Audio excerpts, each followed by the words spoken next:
Pemirsa, sebanyak 324 warga binaan Lembaga Pemasyarakatan Lapas Kelas 2B Muara II Kabupaten Ogan Komering Ulu Selatan masuk dalam daftar pemilih tetap pada DPT Pilkada 2024.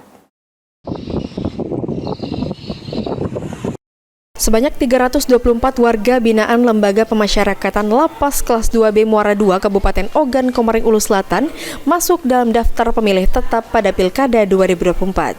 Meskipun DPT di Lapas Kelas 2B Muara II telah ditetapkan, namun jumlah itu akan tetap diverifikasi untuk memastikan jumlah tersebut akurat hingga H-7 jelang pencoblosan. Verifikasi itu dilakukan guna memastikan keakuratan data jumlah DPT yang bisa saja berubah seiring terjadinya keluar masuknya penghuni lapas. Ratusan warga binaan ini nanti akan menggunakan hak pilihnya di tempat pemungutan suara khusus di Lapas Kelas 2B Muara II pada 27 November 2024 mendatang. Pada pilkada nanti di lapasnya ada berapa TPS? Satu TPS khusus kita di lapas ini.